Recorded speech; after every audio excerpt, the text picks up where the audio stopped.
नमस्कार दर्शकों, मैं ज्योतिषाचार्य स्नेहलता अपने चैनल नक्षत्र पर आप सभी का हार्दिक स्वागत करती हूँ। आशा है आप सभी स्वस्थ और प्रसन्न होंगे। जय माता दी। इसी के साथ मैं अपने आज के वीडियो का विषय शुरू करती हूँ। तो दर्शकों, एक बहुत ही भक्तिमय तथा हर्षोल्लास से भरा पर्व शुरू होने जा रहा है। वह है माता रानी को समर्पित नवरात्र का पर्व। कार्तिक माह शुरू होते ही नवरात्रि का पर्व शुरू हो जाता है और सारा वातावरण ही भक्तिमय हो जाता है। हिंदू धर्म में नवरात्रि का काफ़ी महत्व है। वैसे तो वर्ष में कुल 4 नवरात्रि आती हैं, परंतु चैत्रीय और शारदीय नवरात्रि का बहुत महत्व है। तो दर्शकों, मेरे इस वीडियो को बहुत ध्यान से पूरा सुनिएगा, क्योंकि मैंने इसमें नवरात्रि से संबंधित सारी जानकारियाँ दी हैं। यदि आप पूरा सुनेंगे तो आपको सही जानकारी मिलेगी। तो दर्शकों, नवरात्रि में माँ दुर्गा के 9 स्वरूपों की आराधना की जाती है।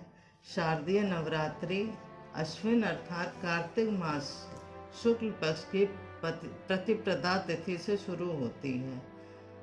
इस समय माँ दुर्गा की पूजा आराधना व्रत करने से माँ भक्तों के सभी कष्टों को दूर करती है तथा अपने भक्तों को मनवांछित फल प्रदान करती है।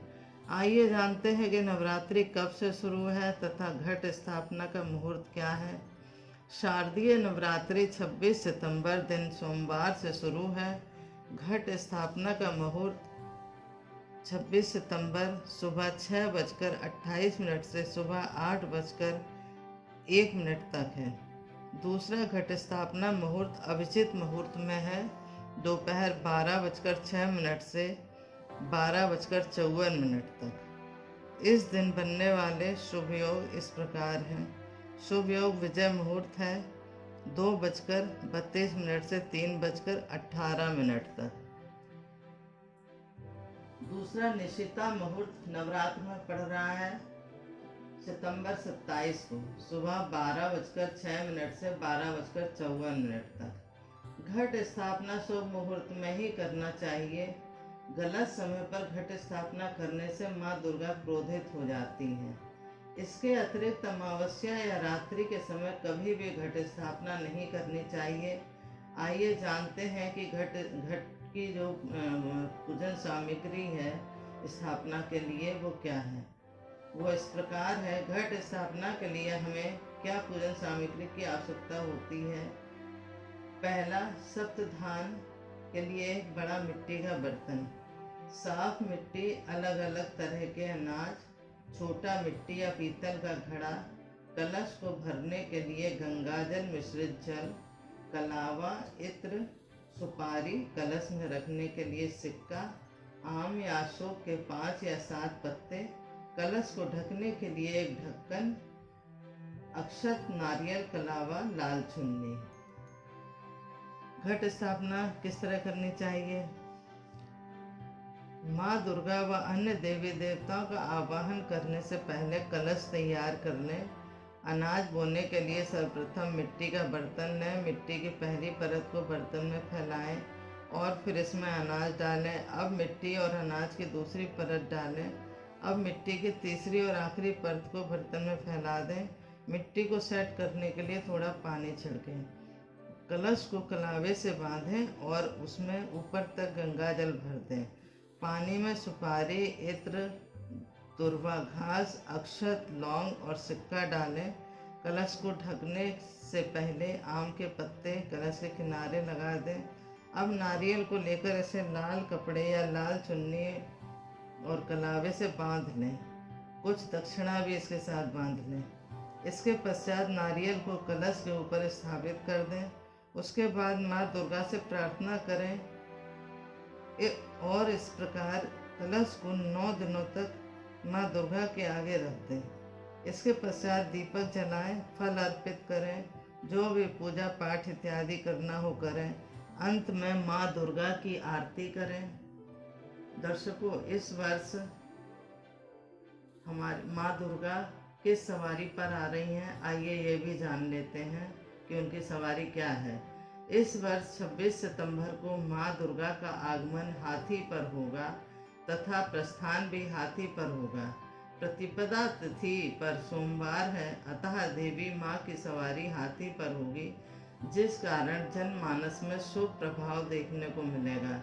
ढेर सारी सुख समृद्धि के साथ माँ का आगमन शुभ माना जाएगा।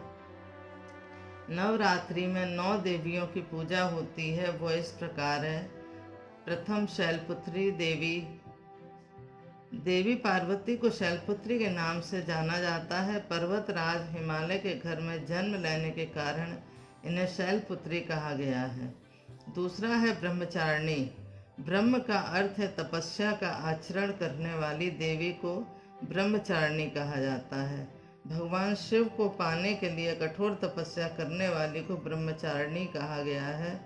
तीसरा है चंद्रघंटा।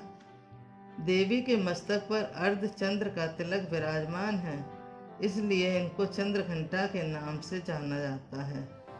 चौथी देवी है कुष्मांडा। देवी में ब्रह्मांड को उत्पन्न करने की शक्ति व्याप्त है और वे अपने भीतर ब्रह्मांड को समेटे हुए हैं, इसलिए उन्हें कुष्मांडा कहा जाता है। पांचवा है स्कंद माता। माता पार्वती स्कंद की माता है। स्कंद नाम कार्तिकेय जी का भी है, इसलिए उन्हें स्कंद माता कहा जाता है। छठी देवी है कात्यायनी। जब महिषासुर का अत्याचार पृथ्वी पर बढ़ गया था, तब भगवान ब्रह्मा विष्णु महेश इन तीनों ने अपने अंश का तेज देकर महिषासुर के विनाश के लिए एक देवी को उत्पन्न किया था। इस देवी की पूजा सर्वप्रथम महर्षि कात्यायन ने की थी, इसलिए उन्हें कात्यायनी के नाम से जाना जाता है। सातवां स्वरूप है देवी का कालरात्रि। माँ भगवती के सातवें स्वरूप को कालरात्रि कहा जाता है, जिसमें हर तरह के संकट को हरने की शक्ति हो, वो माता कालरात्रि हैं। ये सभी दुर्जनों व राक्षसों का नाश करती हैं। इनकी पूजा से सभी संकटों का नाश होता है तथा शुभ फल प्रदान करती हैं।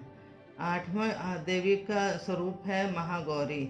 जब शिवजी को पाने के लिए माँ ने इतना कठोर तप किया था कि वे काली पड़ गई थी, तब महादेव उनके तप से प्रसन्न हुए और उन्हें पत्नी रूप में स्वीकार किया।